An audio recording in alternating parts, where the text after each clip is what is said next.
感冒、咳嗽，尤其以咳嗽为主，同时还伴有发烧，那怎么办呢？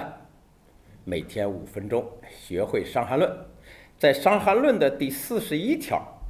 给了一个条文，叫“伤寒，心下有水气，咳而微喘，发热不可，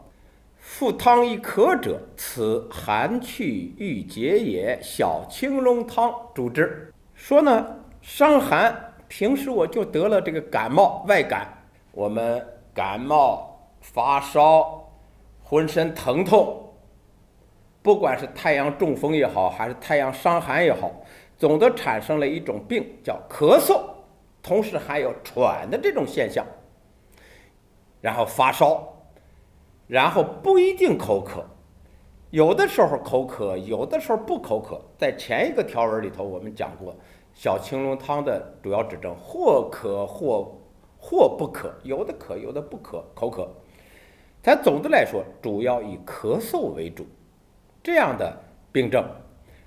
我们的医师张仲景给的我们是小青龙汤，并且在这个条文里头，最后的小青龙汤主治在我们的历史上有很多不同的解读。这一条真正的应该怎么读呢？应该是这样的，叫伤寒，心下有水气，咳而微喘，发热不可，小青龙汤主之。也就是我们咳嗽、微喘，它的主要原因是心下有水气。在《伤寒论》里头，心下指的就是我们的胃，胃这个地方有水气了。我们正常的情况下，我们的水气应该是通过人体的正常的气化过程进入我们的身体进行微循环。可是由于外寒、感冒也好，或者是里饮，让我们里头的水液循环不畅通了，多余的有一部分水就存在于我们的胃当中，同时在上逆犯到我们的肺当中。胃中有停饮，肺中有停饮水气，我们就产生咳嗽了。所以咳嗽很多是这样产生的，尤其一些儿童住院以后本身就是个感冒，经过输液以后，我们可能把这个感冒治好了，可是留了一个小根儿，就是咳咳咳的咳。我们用听诊器也好，用透视 CT 也好，这么一透视，肺中有那样的阴影，有水气，这时候应该用什么方子呢？就是小青龙汤。这种情况下，我们就用它的基本底方还是甘草干姜汤，在甘草干姜汤的基础上又加了半夏和细辛和五味子。我们在上一讲已经讲了，主要是通过夏干姜辛五味汤来去胃中的、肺中的寒饮和痰饮，去掉，同时再用麻黄、桂枝、芍药来解表，把表寒一去，里饮一去，然后我们就不咳嗽了。但是如果有特殊的症状呢，例如我们的嗓子这地方老感觉到痒，说明什么呢？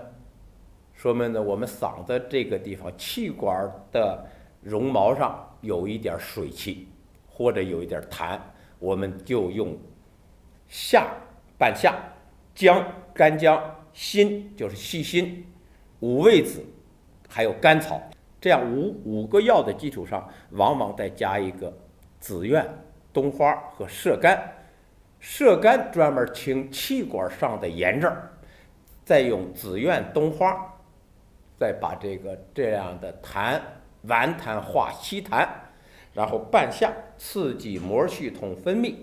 把顽痰化稀痰顺着我们的膜系统就从高浓度向低浓度地方扩散，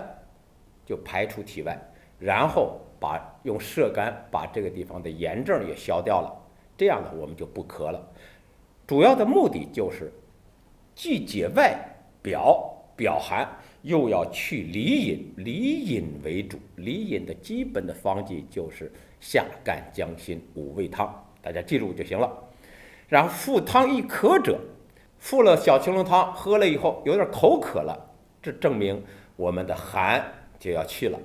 你可以少少的再喝一点，也可以不喝，慢慢的重病即止。这就是我们的医圣仲景先生给的我们的基本的底方。好，想学习更多的《伤寒论》的知识，请关注我。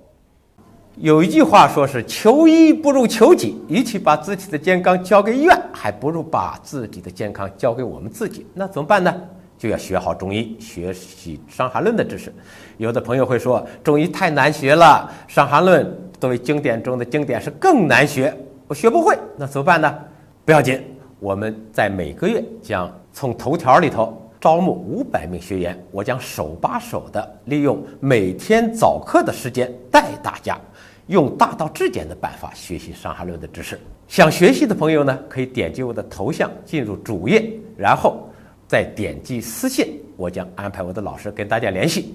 我们共同学习中医的知识，学习《伤寒论》的知识，为我们自己和家人的健康保驾护航。好，期待同学们的参与。